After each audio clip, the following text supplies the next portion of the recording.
ನನ್ನ ಪ್ರೀತಿ ವಿದ್ಯಾರ್ಥಿಗಳೇ, ನಿಮಗೆಲ್ಲರಿಗೂ ಕೂಡ 57ನೇ ಆನ್ಲೈನ್ ತರಗತಿಗೆ ಸ್ವಾಗತ ಸುಸ್ವಾಗತ. ಕಳೆದ ತರಗತಿಯಲ್ಲಿ ಚಿನ್ನಮ್ಮನ ಕುಟುಂಬ ಅನುಭವಿಸಿದಂಥ ಯಾತನೆಗಳು ಮತ್ತು ಅದಕ್ಕೆ ತಕ್ಕಂತೆ ಕುದುಪ ಮತ್ತು ಚಿನ್ನಮ್ಮನ ಇಡೀ ಒಂದು ಕುಟುಂಬದ ಮೇಲೆ ಬಂದಿರುವಂಥ ಆಪಾದನೆಗಳ ಬಗ್ಗೆ ಮಾತನಾಡ್ತಾ, ಹೇಗೆ ಬೇಸಿಗೆಯಲ್ಲಿ ಶಾಂಬ ಹೊಳೆಯ ಒಂದು ಸೊರಗಿದಂಥ ಸಂದರ್ಭದಲ್ಲಿ ಆ ಒಂದು ಹೊಳೆಯಿಂದ ಹೂಳನ್ನು ಎತ್ತಿ ಧರೆಯನ್ನು ಏರಿಸಿ ಮತ್ತೆ ಕಟ್ಟೆಯನ್ನು ಕಟ್ಟುವಂಥ ಒಂದು ಪರಿಪೂರ್ಣವಾದ ಕೆಲಸವನ್ನು ಏನು ಮಾಡಿಸ್ತಾ ಇದ್ದಾರೆ, ಆ ಒಂದು ಮಾಹಿತಿಯನ್ನು ಪಡಿತಾನೆ ಹೂಳೆತ್ತುವಂಥ ಸಂದರ್ಭದಲ್ಲಿ ಅಲ್ಲಿ ದೊರೆತಂತಹ 9 ತಿಂಗಳಿಂದ ಭೂಮಿಯ ಒಡಲಲ್ಲಿ ಸೇರಿರುವಂತಹ ಆ ಒಂದು ಬೆಳ್ಳಿ ಲೋಟದ ಪರಿಚಯವನ್ನು ಮಾಡ್ಕೊತಾ ಇದ್ದೇವೆ. ಕರೆಗಟ್ಟಿದ್ದಂಥ ಆ ಬೆಳ್ಳಿ ಲೋಟವನ್ನು ತೊಳೆದು ಅದನ್ನು ಶುಚಿಗೊಳಿಸುವಂತಹ ಕುದುಪ, ಅದನ್ನು ನೋಡ್ತಾ ಇರುವಂತಹ ಚಿನ್ನಮ್ಮ, ಇಬ್ಬರ ಈ ಒಂದು ಬದಲಾದಂತಹ ಪರಿಸ್ಥಿತಿಯನ್ನು ಗಮನಿಸ್ತಾ ಇರುವಂತಹ ಒಡೆಯ ಅಥವಾ ಧಣಿ ಅಂತ ಕರೆಸ್ಕೊಳ್ಳುವಂಥ ಆ ವೆಂಕಪ್ಪಯ್ಯ, ಇವರೆಲ್ಲರ ವಿಚಾರಗಳನ್ನ ಅಧ್ಯಯನ ಮಾಡ್ಕೊತಾ ಹತ್ತಿರಕ್ಕೆ ಬಂದು ಕಿರಿಗಣ್ಣನ ಮಾಡಿ ಆತ ಗಮನಿಸಿದಾಗ ಅನಿಸುತ್ತೆ, ಹೌದು ಇದು ಬೆಳ್ಳಿ ಲೋಟ, ಇದು ನಮ್ಮ ಮನೆಯದೇ, ಇದು ನೀರುಹೊಳೆಯೊಳಗೆ ಸಿಕ್ಕಿದೆಯಲ್ಲ ಅನ್ನುವಂಥ ಆಶ್ಚರ್ಯ ಆತಂಕ ಎರಡೂ ಕೂಡ ಈಗ ದಣಿಗಳಿಗೆ ಆಗಿದೆ. ಮುಂದೆ ಏನಾಯಿತು ಅನ್ನುವಂಥ ಮತ್ತು ಈ ಗದ್ಯದ ಕೊನೆ ಅಂತ ಹೇಗಿದೆ ಅನ್ನುವಂಥದ್ದನ್ನು ಅರ್ಥ ಮಾಡಿಕೊಳ್ಳುವಂಥ ಸಂದರ್ಭ. ಹಾಗಾದರೆ ಈ ಗದ್ಯವನ್ನು ಮುಗಿಸುವಂಥ ಸಮಯ ಬರ್ತಾ ಇದೆ ಅಂತ ಹೇಳ್ತಾ ಈ ಗದ್ಯಕ್ಕೆ ಕೊನೆ ಭಾಗವನ್ನು ಅಧ್ಯಯನ ಮಾಡಲಿಕ್ಕೆ ಪ್ರಾರಂಭ ಮಾಡೋಣ. ಬನ್ನಿ. ದಣಿಗಳು ಈ ಬೆಳ್ಳಿ ಲೋಟವನ್ನೇ ದಿಟ್ಟಿಸಿದರು. ಚಿನ್ನಮ್ಮಳು ಲೋಟವನ್ನು ಹಾಗೆಯೇ ತಿರುಗಿಸಿ ನೋಡಿದಳು. ನೋಡುತ್ತಲೇ ಅದರ ಪರಿಚಯ ಮಾಡಿಕೊಂಡಳು. ಆಕೆಯ ಆ ಬೆಳ್ಳಿ ಲೋಟವನ್ನು ಅದೆಷ್ಟು ಬಾರಿ ನೊರೆಕಾಯಿಯಿಂದ ಮೀಯಿಸಿಲ್ಲ. ಹಾಗೆ ಮೀಯಿಸುವಾಗಲೆಲ್ಲ ಅದರ ಮೈ ಮೇಲೆ ಬಿಟ್ಟಿರುವ ಬಳ್ಳಿಯ ಚಂದವನ್ನು ಅದೆಷ್ಟು ಬಾರಿ ದಣಿಪತ್ನಿಯವರಲ್ಲಿ ಹೊಗಳಿಲ್ಲ. ಹೌದು, ಅದೇ ಕಂಠದಲ್ಲೆಲ್ಲ ಬಳ್ಳಿ ಬಿಟ್ಟ ಚಂದದ ಲೋಟ. ಚಿನ್ನಮ್ಮನಿಗೆ ಆ ಲೋಟವನ್ನು ಅದೆಷ್ಟು ನೋಡಿದರೂ ಸಾಲದು. ದಣಿಗಳಿಗೆ ಕಾಣುವಂತೆ ಎತ್ತರಿಸಿ ಹಿಡಿದು ನೋಡಿಯೇ ನೋಡಿದಳು. ನೋಡಿ, ಹಾಗೆ ನೋಡಿದ್ರೆ ದಣಿಗಳ ಬೆಳ್ಳಿ ಲೋಟವನ್ನು ಅತ್ಯಂತ ಹೆಚ್ಚು ಪರಿಚಿತವಾಗಿ ಕಂಡಿರುವಂತಹ ವ್ಯಕ್ತಿ ಅಂತ ಅಂದರೆ ಚಿನ್ನಮ್ಮ. ಯಾಕೆಂದರೆ ಬೆಳಗ್ಗೆದ್ರೆ ಆ ದಣಿಗಳ ಬೆಳ್ಳಿ ಲೋಟವನ್ನು ತೊಳೆಯುವಂಥ ಕಾಯಕದಲ್ಲಿ ಅವಳ ಪಾಲು ಕೂಡ ಬಹಳ ಮುಖ್ಯ ಇದೆ. ಆ ದೃಷ್ಟಿಯಿಂದ ದಣಿಗಳು ಆ ಬೆಳ್ಳಿ ಲೋಟವನ್ನೇ ದಿಟ್ಟಿಸುತ್ತಿದ್ದಾರೆ. ಎತ್ತರದಲ್ಲಿ ನಿಂತುಕೊಂಡಿರುವಂಥ ದೂರದಲ್ಲಿರುವಂಥ ದಣಿಗಳು ಆ ಬೆಳ್ಳಿ ಲೋಟವನ್ನೇ ನೋಡ್ತಾ ಇದ್ದಾರೆ. ಚಿನ್ನಮ್ಮಳು ಲೋಟವನ್ನೇ ಹಾಗೆಯೇ ತಿರುಗಿಸಿ ನೋಡುತ್ತಲೇ ಅದರ ಪರಿಚಯ ಮಾಡಿಕೊಂಡಳು. ಇನ್ನು ಚಿನ್ನಮ್ಮ ಎತ್ತರಕ್ಕೆ ಹಿಡ್ಕೊಂಡು ಆ ಲೋಟವನ್ನು ಸುತ್ತುವರೆದು ಇನ್ನು ನೋಡ್ತಾ ಅದರ ಪರಿಚಯ ಮಾಡ್ಕೊತಾ ಇದ್ದಾಳೆ. ಒಂದು ವಸ್ತುವನ್ನು ಹೀಗೆ ತಿರುಗಿಸ್ತಾ ಇದ್ದರೆ ಆ ವಸ್ತುವಿನ ಪರಿಪೂರ್ಣವಾದಂಥ ಆಕೃತಿ ಕಣ್ಣಿಗೆ ಬರುತ್ತೆ. ಹಾಗಾಗಿ ಆ ವಸ್ತುವಿನ ನಿಜವಾದ ಪರಿಸರ ಮತ್ತು ಆ ವಸ್ತುವಿನ ನಿಜವಾದ ಪರಿಚಯ ನಮ್ಗೆ ಆಗ್ತಾ ಹೋಗುತ್ತೆ. ಹಾಗಾಗಿ ಆಕೆ ತಿರುಗಿಸಿದ್ಲು. ಹೌದು, ಇದು ಅದೇ ಬೆಳ್ಳಿ ಲೋಟ. ಆಕೆಯು ಆ ಬೆಳ್ಳಿ ಲೋಟವನ್ನು ಅದೆಷ್ಟು ಬಾರಿ ನೊರೆಕಾಯಿಯಿಂದ ಮೀಯಿಸಿಲ್ಲ. ಏಕೆಂದರೆ ಆಕೆಗೇನು ಅದು ಆಶ್ಚರ್ಯವಾಗಲಿಲ್ಲ. ಆ ಬೆಳ್ಳಿ ಲೋಟ ಯಾವುದೋ ಅನ್ನೋ ಥರ ಅನ್ನಿಸ್ಲಿಲ್ಲ. ಬೆಳ್ಳಿ ಲೋಟವನ್ನು ಅತ್ಯಂತ ಪರಿಚಿತಳಾಗಿ ಗೊತ್ತಿರುವಂಥ ಆಕೆ. ಯಾಕೆಂದರೆ ಎಷ್ಟೋ ಬಾರಿ ಅವಳೇ ನೊರೆಕಾಯಿಯಲ್ಲಿ ಅದನ್ನು ಚೆನ್ನಾಗಿ ಉಜ್ಜಿದ್ದಾಳೆ. ನೊರೆಕಾಯಿ ಅಂತಂದರೆ ಈಗೆಲ್ಲ ಸೋಪಿದೆ, ಸರ್ಪಿದೆ, ಮತ್ತೊಂದು ವಸ್ತುವನ್ನು ಬಳಸಿ ಪಾತ್ರೆಯನ್ನು ಉಜ್ಜುತ್ತೀವಿ. ಅವತ್ತಿಗೆ ಅಲ್ಲಿ ಅಂಟುವಾಳದ ಕಾಯಿ ಅಥವಾ ಬೇರೆ ಬೇರೆ ಕಾಯಿಗಳನ್ನ ಉಪಯೋಗಿಸಿ ನೊರೆ ಬರೋ ಹಾಗೆ ಮಾಡಿ ಆ ನೊರೆಕಾಯಲ್ಲಿ ಅದನ್ನು ತೊಳಿತಾ ಇದ್ರು ಅನ್ನುವಂಥದ್ದು. ಹೇಗೆ ಹುಣಸೆಹಣ್ಣಲ್ಲಿ ನಾವು ಹಿತ್ತಾಳೆ ಪಾತ್ರೆಗಳನ್ನ ಅಥವಾ ಬೆಳ್ಳಿ ಪಾತ್ರೆಗಳನ್ನ ತೊಳಿತೀವಲ್ಲ, ಹಾಗೆ ನೊರೆಕಾಯಿ ಇರುವಂಥ ಒಂದು ಅಂಟುವಾಳದ ಕಾಯಿಗಳನ್ನ ಬಳಸಿ ಆ ಒಂದು ವಸ್ತುಗಳನ್ನ ತೊಳೆದಾಗ ಹೆಚ್ಚು ಆಕರ್ಷಕವಾಗಿ ಮತ್ತು ಹೆಚ್ಚು ಮಿಂಚುವಂತಹ ಸ್ಥಿತಿಯಲ್ಲಿ ಆ ಪಾತ್ರೆಗಳನ್ನ ತೊಳಿಲಿಕ್ಕೆ ಸಾಧ್ಯ ಇದೆ ಅನ್ನುವಂಥದ್ದು. ಹಾಗಾಗಿ ಆ ನೊರೆಕಾಯಿಯಲ್ಲಿ ಅದನ್ನು ಎಷ್ಟು ಬಾರಿ ಆಕೆ ಮೀಯಿಸಿಲ್ಲ ಅಂದರೆ ಸ್ನಾನ ಮಾಡಿಸಿಲ್ಲ ಅಂತ ಅಂದರೆ ನೊರೆಯ ಮೂಲಕವಾಗಿ ಅಥವಾ ನೊರೆಯನ್ನು ಹಚ್ಚೋದ್ರ ಮೂಲಕವಾಗಿ ಆ ಒಂದು ಬೆಳ್ಳಿ ಲೋಟವನ್ನು ಎಷ್ಟೋ ಬಾರಿ ಅವಳು ತೊಳೆದಿದ್ದಾಳೆ. ಆ ತೊಳೆದಿರುವಂಥ ಅನುಭವವಿರುವಂಥ ಆಕೆಗೆ ಸಹಜವಾಗಿ ಅದು ಬೆಳ್ಳಿ ಲೋಟ, ದಣಿಗಳೇ ಬೆಳ್ಳಿ ಲೋಟ ಅನ್ನೋದನ್ನು ಪರಿಚಯ ಮಾಡ್ಕೊಳ್ಳಿಕ್ಕೆ ಕಷ್ಟ ಆಗಲೇ ಇಲ್ಲ. ಬನ್ನಿ. ಹಾಗೆ ಮೀಯಿಸುವಾಗಲೆಲ್ಲ ಅದರ ಮೈ ಮೇಲೆ ಬಿಟ್ಟಿರುವ ಬಳ್ಳಿಯ ಚಂದವನ್ನು ಅದೆಷ್ಟು ಬಾರಿ ದಣಿಪತ್ನಿಯವರಲ್ಲಿ ಹೊಗಳಿಲ್ಲ. ಆ ರೀತಿ ಪ್ರತಿ ಸರಿ ತೊಳೆಯುವಾಗ, ಮೀಯಿಸುವಾಗ, ಸ್ನಾನ ಮಾಡಿಸುವಾಗ ಅಂತ. ಮೀಯುವುದು ಅಂದರೆ ಸ್ನಾನ ಮಾಡುವುದು, ಇಲ್ಲಿ ಲೋಟ ಸ್ನಾನ ಮಾಡೋದು, ಲೋಟವನ್ನು ತೊಳೆಯೋದು ಅಂತ.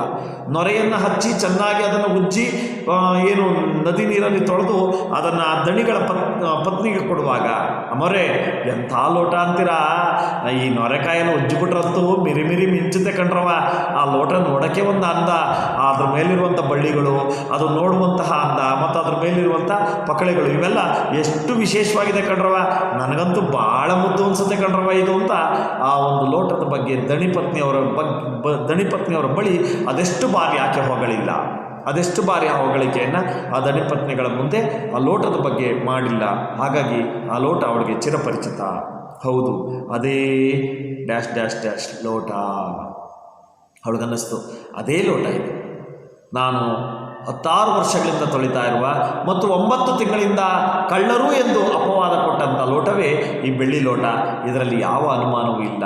ನೋಡಿ, ಕಂಠದಲ್ಲೆಲ್ಲ ಬಳ್ಳಿ ಬಿಟ್ಟ ಚಂದದ ಲೋಟ ಎಷ್ಟು ಚೆನ್ನಾಗಿದೆಯಪ್ಪ ಅದಂದರೆ ಅದರ ಕಂಠದಲ್ಲೆಲ್ಲ ಬಳ್ಳಿ ಇದೆ. ನರಸಿಂಹಾಚಾರಿ ಎಷ್ಟು ಸೂಕ್ಷ್ಮವಾಗಿ ಮಾಡಿದ್ದಾನೆ ಅಂದರೆ ಪ್ರತಿಯೊಂದು ಕೆಲಸವನ್ನು ಕುಸರಿಯನ್ನು ಭಾಳ ವಿಶೇಷವಾಗಿ ಗಮನ ಇಟ್ಟು ಮಾಡಿರೋದ್ರಿಂದ ಎಂಥವರೂ ಅದನ್ನು ಇಷ್ಟಪಡಬೇಕು. ಅಷ್ಟರ ಮಟ್ಟಿಗೆ ಅದು ಆಪ್ಯಾಯಮಾನವಾದಂಥ, ಪರಿಪೂರ್ಣವಾದಂಥ, ಆಕರ್ಷಕವಾದಂಥ ಅಂದದಲ್ಲಿರುವಂಥ ಬೆಳ್ಳಿ ಲೋಟ. ಆ ಬೆಳ್ಳಿ ಲೋಟವನ್ನು ಎಷ್ಟು ನೋಡಿದ್ರೂ ಸಾಲದು. ಆ ರೀತಿ ಇರುವಂಥ ಕಂಠದಲ್ಲೆಲ್ಲ ಬಳ್ಳಿ ಬಿಟ್ಟಿರುವಂಥ ಚಂದದ ಲೋಟ. ಚಿನ್ನಮ್ಮನಿಗೆ ಆ ಲೋಟವನ್ನು ಅದೆಷ್ಟು ನೋಡಿದರೂ ಸಾಲದು. ಅವಳಂತೂ ಆ ಲೋಟ ನೋಡ್ತಾ ನೋಡ್ತಾ ನೋಡ್ತಾ ಅವಳಿಗೆ ಸಾಕಾಗ್ತಾನೇ ಇಲ್ಲ, ಬೇಸರವೇ ಆಗ್ತಾ ಇಲ್ಲ. ಯಾಕೆಂದರೆ ಆ ಲೋಟವನ್ನು ಎಷ್ಟು ನೋಡಿದ್ರೂ ಅವಳಿಗೆ ಸಮಾಧಾನ ಆಗ್ತಾ ಇಲ್ಲ. ಯಾಕೆಂದರೆ ಅವಳಿಗೆ ಒಂದು ಕಳೆದು ಹೋಗಿರುವಂಥ ಬೆಳ್ಳಿ ಲೋಟ ಸಿಕ್ಬಿಡ್ತಲ್ಲ ಅನ್ನೋದೊಂದು ಆನಂದ. ಆದರೆ ಈ ಬೆಳ್ಳಿ ಲೋಟವೇ ಅಲ್ವೇ ನನ್ನ ಮನೆಯ ಮಾನ ಮರ್ಯಾದೆ ಎಲ್ಲವನ್ನು ಹರಾಜಾಕಿದ್ದು ಇಡೀ ಊರಿನ ತುಂಬ ನಮ್ಮನ್ನು ಕಳ್ಳರು ಅನ್ನೋವಂಥ ರೀತಿಯಲ್ಲಿ ನಮಗೆ ಒಂದು ಕೆಟ್ಟ ಹೆಸರನ್ನು ತಂದುಕೊಟ್ಟಿದ್ದು ಬೆಳ್ಳಿ ಲೋಟವೇ ಅಲ್ವೇ ಅನ್ನೋವಂಥ ಒಂದು ಬೇಸರ ಕೂಡ ಇದೆ. ಜೊತೆಗೆ ಈ ಲೋಟ ಸಿಕ್ಕಿದ್ರಿಂದ ನಾವು ಕಳ್ಳರಲ್ಲ ಅಂತ ಸಾಬೀತು ಮಾಡಲಿಕ್ಕೆ ಒಂದು ಅವಕಾಶ ಸಿಗ್ತಲ್ಲ ಎಂಬ ಆನಂದ ಕೂಡ ಇದೆ. 9 ತಿಂಗಳು ಪಡಿಯಿಲ್ದಲ್ಲಿ ಕೆಲಸ ಮಾಡಿಸ್ಬಿಡ್ತಲ್ಲ ಎಂಬಂಥ ಕ್ರೋಧ ಕೂಡ ಆ ಲೋಟದ ಮೇಲಿದೆ. ಒಟ್ಟಾರೆ ಆ ಲೋಟವನ್ನು ಅವಳು ಎಷ್ಟು ನೋಡಿದ್ರೂ ಅವಳಿಗೆ ಸಾಕಾಗ್ತಾ ಇಲ್ಲ. ದಣಿಯವರಿಗೆ ಕಾಣುವಂತೆ ಎತ್ತರಿಸಿ ಹಿಡಿದು ನೋಡಿಯೇ ನೋಡಿದಳು. ಇನ್ನು ದಣಿಯವರಿಗೆ ಇವಳಾದರೆ ಹೀಗೆ ತಿರುಗಿಸಿ ನೋಡ್ತಾ ಇದ್ದಾಳೆ, ಹಂಗೆ ಕೆರೆಗಳಲ್ಲಿ ನೋಡಿದ್ಲು. ದಣಿಗಳು ಕೂಡ ಎತ್ತರದ ದಿಮ್ಮಿಯಲ್ಲಿ ನಿಂತು ದಿಟ್ಟೆಯಲ್ಲಿ ನಿಂತು ಅಥವಾ ಎತ್ತರವಾದ ಜಾಗದಲ್ಲಿ ನಿಂತಿದ್ದಾರೆ, ಅವ್ರಿಗೂ ಕೂಡ ಕಾಣಲಿ ಅಂತ ಅಂದ್ಬಿಟ್ಟು ಹಿಂಗೆ ಹಿಡ್ಕೊಂಡ್ಲು.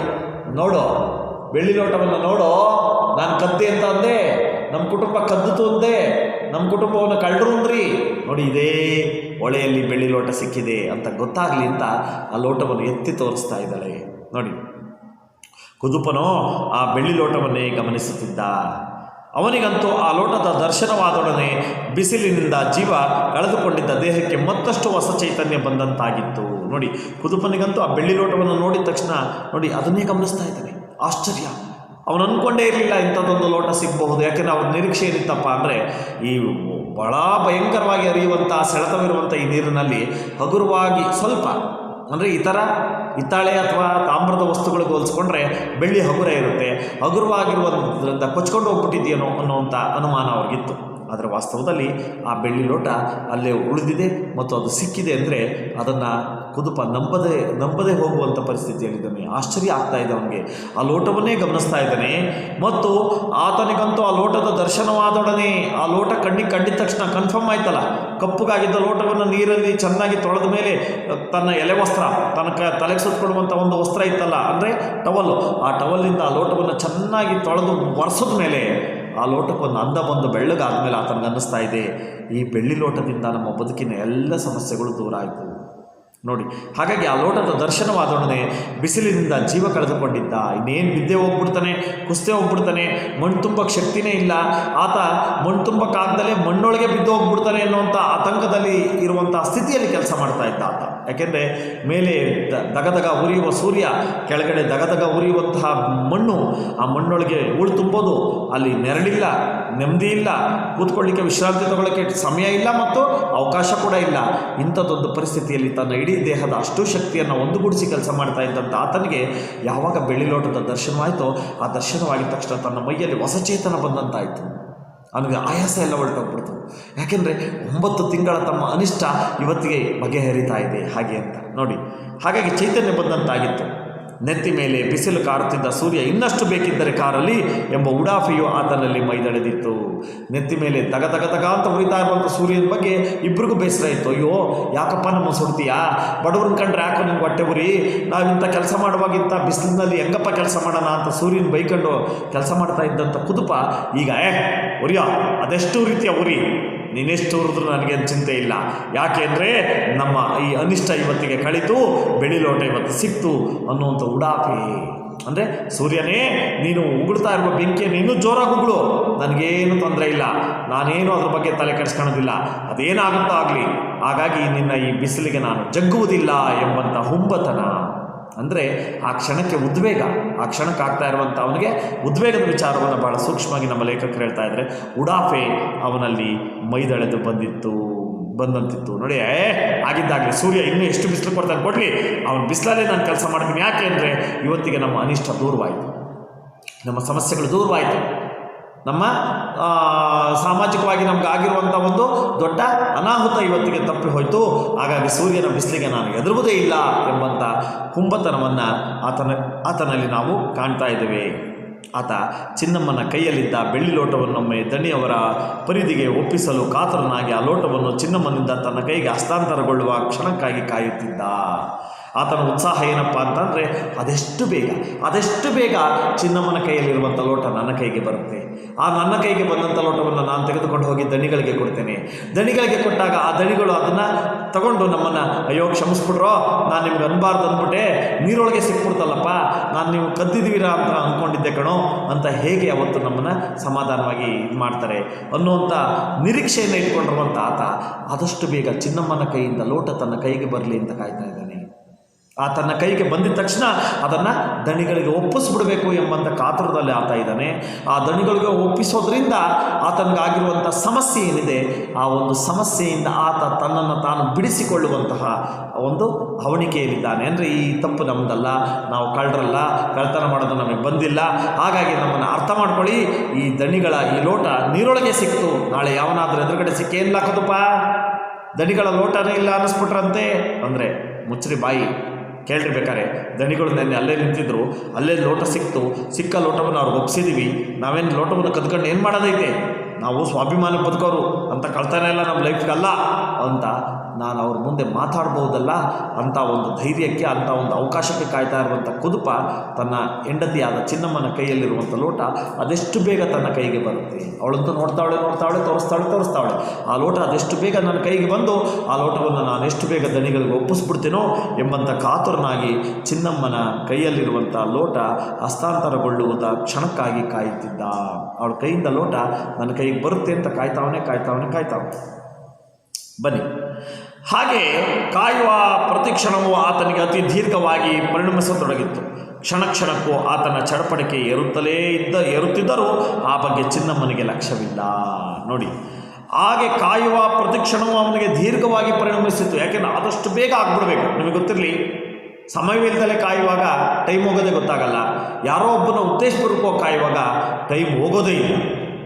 5 ನಿಮಿಷ ನಮ್ಗೆ 5 ಅವರ್ ಕಾದಂಗೆ ಆಗ್ಬಿಡ್ತೀವಿ. ಏನು ಮರ ನಿನ್ನ ಎಷ್ಟೊತ್ತ ಕಾಯ್ದಿನ ಅಂದ್ಬಿಡ್ತೀವಿ. ಆದರೆ ನಮಗೆ ಟೈಮ್ ಪಾಸ್ ಮಾಡೋಕ್ಕೋಸ್ಕರ ಕೂತಿದ್ರೆ ಗಂಟೆಗಟ್ಟಲೆ ಮಾತಾಡಿರ್ತೀವಿ, ಗಂಟೆಗಟ್ಟಲೆ ಕೂತಿರ್ತೀವಿ, ಗೊತ್ತೇ ಆಗಿರಲ್ಲ. ಅಯ್ಯೋ ನಾನು ಮಾತಾಡ್ತಾ ಸಂಜೆ ಆಗ್ಬಿಡ್ತಲ್ಲೋ ಅಂತೀವಿ. ಅರ್ಥ ಆಯ್ತಲ್ಲ? ಇದರ ಅರ್ಥ ಇಷ್ಟೇ, ಆತ ಆ ಕ್ಷಣಕ್ಕೆ ಆ ಲೋಟ ಕೈಗೆ ಬರಲಿ ಅಂತ ಕಾಯ್ತಿದ್ನಲ್ಲ, ಹಂಗಾಗಲ್ಲ. ಒಂದೊಂದು ಕ್ಷಣವೂ ಒಂದೊಂದು ಗಂಟೆಯಾಗಿ ಪರಿಣಮಿಸ್ತಾ ಇದೆ, ಒಂದೊಂದು ನಿಮಿಷವೂ ಅವನಿಗೆ ಒಂದು ದೊಡ್ಡ ಅಗಾಧವಾದಂಥ ಸಮಯ ಕಾಣಿಸ್ತಾ ಇದೆ. ಆತನಿಗೆ ದೀರ್ಘವಾಗ್ತಾ ಇದೆ ಆ ಸಮಯ ನೋಡಿ. ಹಾಗಾಗಿ ಆ ಪ್ರತಿಯೊಂದು ಕ್ಷಣವೂ ಆತನಿಗೆ ದೀರ್ಘವಾಗಿ ಪರಿಣಮಿಸಿತು. ಮುಗಿತಾನೇ ಇಲ್ಲ, 1 ನಿಮಿಷನೂ ಮುಗಿತಿಲ್ಲ, ಒಂದು ಸೆಕೆಂಡ್ ಮುಂದಕ್ಕೆ ಹೋಗ್ತಿಲ್ವೇನೋ. ಅವಳಂತೂ ತಿರುಗಿಸ್ತಾವಳೆ. ಇವನ ಕೈಗೆ ಲೋಟ ಕೊಡ್ತಿಲ್ಲ. ಇವನು ಕೊಡ್ತಾಳೆ ಅಂತ ಕಾಯ್ತಾವನೆ. ಕೊಟ್ಟಿದ ತಕ್ಷಣ ದಣಿಗಳಿಗೆ ಒಪ್ಪಿಸ್ಬಿಡೋಣ ಅಂತ ಕಾಯ್ತಾ ಇದ್ದಾನೆ. ಅವಳು ಮಾತ್ರ ಲೋಟವನ್ನು ಕೊಡ್ತಾ ಇಲ್ಲ. ಆ ಲೋಟ ಕೊಡ್ತಾಳೆ ಅಂತ ಕಾಯುವಂಥ ಕ್ಷಣ ಇದೆಯಲ್ಲ, ಉದಾಹರಣೆಗೆ ಯಾವುದೋ ಒಂದು ಕೋತಿ ತಗೊಂಡೋಗಿ ಒಂದು ವಸ್ತುವನ್ನು ಮರದ ಮೇಲೆ ಇಟ್ಕೊಂಡು ಕೊಡು ಅಂದಾಗ ಅದು ಹಿಂಗೆ ಬ್ಯಾಗ್ ಹಿಡ್ಕೊಂಡು ಹಿಂಗೆ ನೋಡ್ತಾ ಕೂತಿದ್ದಾಗ ಅಯ್ಯೋ ಎಷ್ಟೊತ್ತಿಗೆ ಕೊಡುತ್ತಪ್ಪ ಅನ್ನೋಷ್ಟು ಬೇಜಾರಾಗುತ್ತಲ್ಲ. ಹಾಗೆ ಇವನು ಕೂಡ ಯಾಕೆ ಇವಳು ಲೋಟವನ್ನು ಕೊಡ್ತಾ ಇಲ್ಲ, ಇನ್ನೂ ನೋಡ್ತಾವಳಲ್ಲ, ಧೈರ್ಯವಾಗಿ ಕೊಡೆ ಲೋಟ ಅಂತ ಕೇಳೋಕ್ಕೂ ಅವನಿಗೆ ಧೈರ್ಯ ಇಲ್ಲ. ಯಾಕೆಂದರೆ ಆ ಕ್ಷಣಕ್ಕೆ ಅವಳಿಗೆ ಬರುವಂಥ ಕೋಪವನ್ನು ತಾಳ್ಮೆಯಿಂದ ತಗೊಳೋದಾದರೂ ಯಾರು? ದಡಕಂತ ಏನಾದ್ರು ಅಂದ್ಬಿಟ್ರೆ ಭಯ ಇದೆ ಅವನಿಗೆ. ಹಾಗಾಗಿ ಅವಳಾದ್ರೂ ಒಳ್ಳೆ ಲೋಟ ಕೊಡಲಿ ಅಂತ ಕಾಯ್ತಾ ಇದ್ದಾನೆ. ಆದರೆ ಅವನು ಕಾದಷ್ಟು ಆ ಸಮಯ ಅವನಿಗೆ ದೀರ್ಘ ಅನ್ನಿಸ್ತಾ ಇದೆ. ಅಂದರೆ ಟೈಮೇ ಓಡ್ತಿಲ್ಲ. ಆ ಲೋಟ ಬರೋ ತನಕ ಅವನಿಗೆ ಸಮಾಧಾನ ಇಲ್ಲ. ಬನ್ನಿ, ಕ್ಷಣಕ್ಕೂ ಆತನ ಚಡಪಡಿಕೆ ಏರುತ್ತಿದ್ದರೂ ಆ ಬಗ್ಗೆ ಚಿನ್ನಮ್ಮನಿಗೆ ಲಕ್ಷ್ಯವಿಲ್ಲ. ಕ್ಷಣಕ್ಕೂ ಕೂಡ ಅವನಿಗೆ ಆತರ ಜಾಸ್ತಿ ಆಗ್ತಾ ಇದೆ. ಆದಷ್ಟು ಬೇಗ ಹೋಗಿ ನಾನು ಆ ಒಂದು ದಣಿಗಳಿಗೆ ಆ ಲೋಟವನ್ನು ಕೊಟ್ಟುಬಿಟ್ಟು ನಾವು ತಪ್ಪಿತಸ್ಥರಲ್ಲ ಅನ್ನೋದನ್ನ ಜಗತ್ತಿಗೆ ಸಾರಬೇಕು. ನಾವು ಪ್ರಾಮಾಣಿಕ ಜನ, ಹೊಟ್ಟೆಪಾಡಿಗೋಸ್ಕರ ಬದುಕೋ ಜನ, ಸ್ವಾಭಿಮಾನಿ ಜನ, ಬೇರೆಯವರು ಯಾವ ಒಂದೇ ಒಂದು ಕಾಸಿಗೂ ನಾವು ಇಷ್ಟಪಡೋರಲ್ಲ ಅನ್ನೋದನ್ನ ದಣಿಗಳಿಗೆ ಮನವರಿಕೆ ಮಾಡುವಂತೆ ನಾನು ಹೇಳಬೇಕು. ಆ ಕ್ಷಣಕ್ಕೋಸ್ಕರ ನಾನು ಲೋಟವನ್ನು ತೆಗೆದುಕೊಂಡು ಹೋಗಿ ದಣಿಗೆ ಕೊಡಬೇಕು ಅಂತ ಅವನು ಕಾತುರವಾಗಿ ಕಾಯ್ತಾ ಇದ್ದಾನೆ, ಅತ್ಯಂತ ಆತುರವಾಗಿ ಕಾಯ್ತಾ ಇದ್ದಾನೆ. ಆದರೆ ನೋಡಿ, ಅದರ ಬಗ್ಗೆ ಚಿನ್ನಮ್ಮನಿಗೆ ಲಕ್ಷ್ಯವಿಲ್ಲ. ತನ್ನ ಗಂಡ ಹಿಂಗೆಲ್ಲ ಕಾಯ್ತಾ ಇದ್ದಾನೆ, ತಾಳು ಗಂಡನ ಕೈಗೆ ಲೋಟ ಕೊಡೋಣ, ಆ ಲೋಟ ತೊಗೊಂಡೋಗಿ ಅವರ ತನ್ನ ಒಡೆಯನಿಗೆ ಕೊಡ್ತಾನೆ. ಇವತ್ತಿನಿಂದ ನನಗೆ ಎಲ್ಲ ಪಡಿ ಸಿಗುತ್ತೆ, ಹಾಗಾಗಿ ನಮಗೆ ಬಂದಿರೋ ಅಪವಾದವು ದೂರವಾಗುತ್ತೆ. ಪ್ರತಿನಿತ್ಯ ಪಡಿ ಸಿಗೋದ್ರಿಂದ ಹೊಟ್ಟೆ ತುಂಬ ಉಣ್ಬೋದು, ಅಪವಾದ ಇಲ್ಲದಲ್ಲೇ ಇರೋದ್ರಿಂದ ಆನಂದವಾಗಿ ಜೀವನ ಮಾಡ್ಬೋದು ಅನ್ನುವಂಥ ಯಾವ ಲಕ್ಷ್ಯವೂ ಕೂಡ ಚಿನ್ನಮ್ಮನಿಗಿಲ್ಲ. ಚಿನ್ನಮ್ಮನ ಯೋಚನೆಯೇ ಬೇರೆ, ಕುದುಪನ ಯೋಚನೆಯೇ ಬೇರೆ. ಬನ್ನಿ, ಲೋಟದ ಚಂದವನ್ನು ಆಕೆ ಮತ್ತೆ ಮತ್ತೆ ತಿರುಗಿಸಿ ನೋಡುತ್ತಿದ್ದಂತೆ ಲೋಟದಲ್ಲಿರುವಂಥ ಚಂದವಾದ ಬಳ್ಳಿಗಳು, ಅಂದವಾದ ಬಳ್ಳಿಗಳು, ಆಕರ್ಷಕವಾದಂಥ ಆ ಬಣ್ಣ ಮತ್ತು ಆ ಒಂದು 7 ಎಸಳುಗಳ ಕಂಠ ಎಲ್ಲವನ್ನು ಎಷ್ಟು ತಿರುಗಿಸಿ ನೋಡಿದ್ರೂ ಅವಳಿಗೆ ಸಾಕಾಗ್ತಾ ಇಲ್ಲ, ಎಷ್ಟು ತಿರುಗಿಸಿ ನೋಡಿದ್ರೂ ಸಾಕಾಗ್ತಾ ಇಲ್ಲ. ಹಾಗಾಗಿ ಆಕೆ ಮತ್ತೆ ಮತ್ತೆ ಮತ್ತೆ ಮತ್ತೆ ಅದೇ ಕೆಲಸವನ್ನು ಮಾಡ್ತಾ ಇದ್ದಾಳೆ. ಲೋಟವನ್ನು ತಿರುಗಿಸ್ತಾವಳೆ ಮತ್ತೆ ಮತ್ತೆ ಆ ಲೋಟವನ್ನು ಎಷ್ಟೇ ತಿರುಗಿಸಿದ್ರು ಕೂಡ ಅವಳು ಅದನ್ನು ತಿರುಗಿಸಿ ನೋಡುತ್ತಿದ್ದಂತೆ ಆಕೆಯ ಒಡಲಲ್ಲೂ ಅದೆಷ್ಟೋ ಭಾವನೆಗಳು ಗಿರಿಕಿ ಹೊಡೆಯತೊಡಗಿದ್ದವು. ನೋಡಿ, ಅವಳು ಲೋಟವನ್ನು ತಿರುಗಿಸ್ತಾ ಇದ್ದರೆ ಹೃದಯದಲ್ಲಿ ಅನೇಕ ಯೋಚನೆಗಳು ತಿರುಗ್ತಾ ಇದ್ದವಂತೆ. ಅವಳು ಲೋಟವನ್ನು ಸುತ್ತಿಸ್ತಾ ಇದ್ದರೆ ಮನಸ್ಸಿನಲ್ಲಿ ಅನೇಕ ಚಿಂತನೆಗಳು ಸುತ್ತುತ್ತಾ ಇದ್ದವಂತೆ. ಏನು ಚಿಂತನೆಗಳು? ಇದೇ ಲೋಟವಲ್ಲವೇ ನನಗೆ ಮರ್ಯಾದೆ ಇಲ್ದಂಗೆ ಮಾಡಿದ್ದು, ಇದೇ ಲೋಟವಲ್ಲವೇ ನಮ್ಮನ್ನು ಕಳ್ಳರು ಅಂತ ಮಾಡಿದ್ದು, ಇದೇ ಲೋಟವಲ್ಲವೇ ನನ್ನ ಶ್ರಮಕ್ಕೆ ಬೆಲೆ ಇಲ್ದಂಗೆ ಮಾಡಿದ್ದು, ಇದೇ ಲೋಟವಲ್ಲವೇ ನನ್ನ ಮಗನಿಗೆ ವಧೆ ತಿನ್ನೋ ಹಾಗೆ ಮಾಡಿದ್ದು, ಇದೇ ಲೋಟವಲ್ಲವೇ ನಮ್ಮ ಇಡೀ ವ್ಯಕ್ತಿತ್ವವನ್ನೇ ಪ್ರಶ್ನೆ ಮಾಡುವಂತೆ ಮಾಡಿದ್ದು, ಇದೇ ಲೋಟವಲ್ಲವೇ ನಮ್ಮ ಸ್ವಾಭಿಮಾನಕ್ಕೆ ಪೆಟ್ಟು ಕೊಟ್ಟಿದ್ದು. ಹೀಗೆ ಅನೇಕ ಪ್ರಶ್ನೆಗಳು ಅವಳ ಹೃದಯದಲ್ಲಿ ಹೊಸ ಹೊಸ ಆಕೃತಿಯಲ್ಲಿ ಸುತ್ತುತ್ತಾವೆ. ಅವಳು ಲೋಟವನ್ನು ತಿರುಗಿಸ್ತಾ ಇದ್ದರೆ ಭಾವನೆಗಳು ಒಳಗೆ ತಿರುಗ್ತಾ ಇದ್ದಾವೆ, ಅಂದರೆ ಕೋಲಾಹಲ ಆಗ್ತಾ ಇದೆ. ಸುತ್ತೋದು ಅಂದರೆ ಸುಂಟ್ರು ಗಾಳಿ ಗೊತ್ತಿರಬೇಕು, ಒಂಥರ ಮನಸ್ಸಿನಲ್ಲೇ ಒಂದು ಸುಂಟ್ರು ಗಾಳಿ ಎದ್ಬಿಟ್ಟಿದೆ. ಇದೇ ಲೋಟ ನಾನು ಹಿಂಗೆ ಮಾಡಿದ್ದು, ಇದೇ ಲೋಟ ಹಿಂಗೆ ಮಾಡಿದ್ದು, ಇದೇ ಲೋಟ ಹಿಂಗೆ ಮಾಡಿದ್ದು. 10 ಪ್ರಶ್ನೆಗಳನ್ನ ಆ ಲೋಟದಿಂದ ಅವಳು ಮನಸ್ಸಿನಲ್ಲಿ ಕೇಳ್ಕೊಳ್ತಾ ಇದ್ದಾಳೆ. ನೋಡಿ, ಆಕೆಯ ಒಡಲು